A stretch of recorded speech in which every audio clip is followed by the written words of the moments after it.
తమ్నెయిల్‌లో already చూసే ఉంటారు. గోంగూర పచ్చడిని ఎలా ప్రిపేర్ చేసుకోవాలని సింపుల్‌గా చెప్పేస్తాను 2 మినిట్స్‌లో. స్కిప్ చేయకుండా చూడండి. దానికోసం ధనియాలు, జీలకర్ర దాంతో పాటు కడిగి పెట్టుకున్న గోంగూర ఒక కట్ట తీసుకున్నాననమాట నేను. ఒక కట్టకి నేను 10-15 ఎండుమిరపకాయలను తీసుకున్నాను. ఎందుకంటే కారం కొంచెం తక్కువగానే. పుల్ల గోంగూరని బట్టి మనం మిరపకాయలను పెంచుకోవచ్చు. 15 మిరపకాయలనైతే ఎండు మిరపకాయలను తీసుకున్నాను. దాంట్లో నూనెను బాగా దోరగా వేయించి పక్కన పెట్టుకున్నాక ధనియాలు, జీలకర్ర ఏవైతే మనం తీసి పెట్టుకున్నామో వాటిని కూడా వేయించుకోవాలి. ఇవన్నీ కూడా సిమ్‌లో చేసుకుంటే మంచి స్మెల్ వస్తుంది పచ్చడి. అదే మీరు హైలో చేసుకుంటే మాడిపోయి స్మెల్ రాదు. సో మళ్ళీ తర్వాత అవి తీసి పెట్టుకున్నాక గోంగూర ఏదైతే కడిగి పెట్టుకున్నామో దాన్ని అంతటిని కూడా మగ్గించాలి. మగ్గించేటప్పుడు మూత పెట్టకూడదు. నీళ్ళన్నీ ఆవిరైపోయేలాగా మనం స్లోగా మగ్గించుకోవాలి. నూనె అంతా ఇలా పైకి తేలుతుంది. తేలే వరకు బాగా నీట్‌గా మగ్గించుకోవాలి. ఉప్పు దీంట్లో వేయకూడదు. సో ఓన్లీ మగ్గించుకొని చల్లార్చుకోవాలి.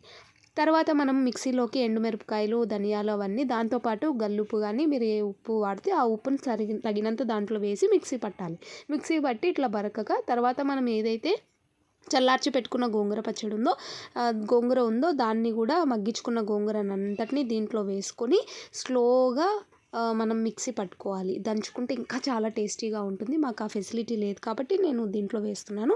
సో ఇలా బాగా దంచుకొని పెట్టుకున్నాక మనము ఏవైతే తరిగి పెట్టుకున్న ఉల్లిగడ్డలు ఉంటాయో వాటన్నిటిని కూడా దీంట్లో వేసి బాగా కలిపి ఒక 2 మినిట్స్ మూత పక్కన పెట్టుకోవచ్చు. కావాలంటే తిరువాత కూడా మీరు వేసుకోవచ్చు. ఇంగువ కూడా వేసుకోవచ్చు.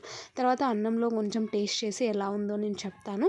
కొద్దిగా అన్నంలో కలుపుతూ ఉంటేనే నోట్లో నీళ్ళు ఊరిపోతూ ఉంటాయి. అంతే గోంగూర అంటేనే అంతే. సో టేస్ట్ చేద్దాం ఇప్పుడు.